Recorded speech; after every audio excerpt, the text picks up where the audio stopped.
Hey guys, today I am doing a video about a question that I had on a comment from another video. On the 10-month walkthrough, someone had asked about what the flat top object was underneath the fireplace.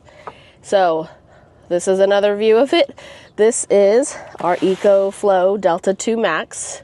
This is the power hub of the Canopy camper. We did not go with a traditional second battery, only one because of space. If you notice, this tower box, this Delta 2 Max, is perfect in this little nook right here.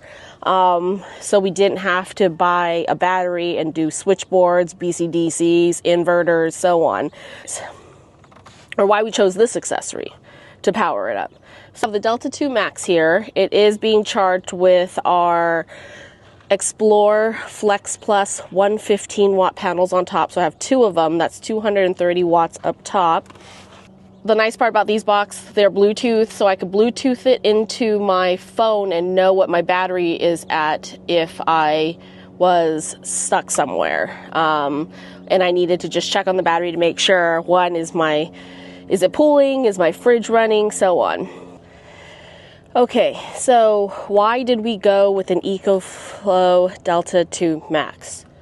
One, space saver. I did not want to utilize too much of the space inside the camper because it's already small enough as it is.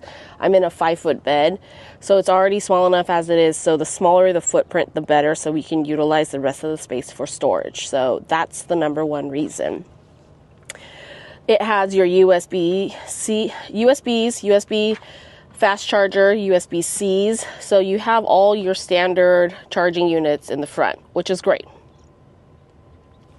Now, you could, if you used a lot of more power than what you think you need, or needed extra power just to be on the safe side, this is already a 200 amp hour, you can actually add an extra battery on top. So these are your external ports that allows you to do that. So you can add extra batteries, hence you can double up to 400 and just keep going, and now you have as much power as you possibly want. So this is our solar input from our two Explore 115 panels up top. So 230 is going into this unit. The nice part, and also too, a great reason why we chose this, is because you have two solar inputs. The nice part about two solar inputs is you can do 500 in each. So you can do 1,000 watts of solar panel going into this guy. And I don't know if you can actually use 1,000 watts to the point where you would have to be charging a lot, unless you were stuck in a rainstorm on a cloudy day with absolutely darkness. Then we would talk. But we are doing 230 in here, and our batteries are usually always full unless I run an espresso in the morning, but usually throughout the day it will recharge itself. Or if we charge our bikes, the bikes usually pull a little bit more than what the solar input is, so we kind of give it the afternoon to reboot. But the goal is to go to bed with 100% battery power. But we can save that for a different video. So going back to the box, you have two solar inputs. This is your wall charger here if you had to charge it from a wall. And it usually takes, it said about an hour and a half or something like that. And I can tell you it is fast when you go off of a wall. So this guy, if you got to camp and you really did run out of power and for some reason you could not get your solar to work, or if something wasn't working, you can throw it on the wall, find an outlet, and you're good. So the other thing that I always bring up is what you're charging. A lot of times you might be bringing appliances from your home, and home appliances is what we all recognize as your 2-prong and 3-prong outlets. So your ground, or it's a simple 2-prong if it's a smaller accessory. Each one of these, if you were to build a system and have to put in an inverter for one outlet, you'd be having an inverter that looks like the size of a small loaf of sourdough bread from the grocery store. Now imagine if I had 6 of those guys, it would probably be, I mean, if we're going to go comparison wise, it's probably going to be 1, 2, 3, 4, 5, 6 inverters to get this guy. And now imagine the amount of batteries that you would need to power 6 inverters if you had to. That would mean I might need to buy 2 of those separate batteries, or those 100 amp hour batteries. That's a ton of space, and we don't have it in here.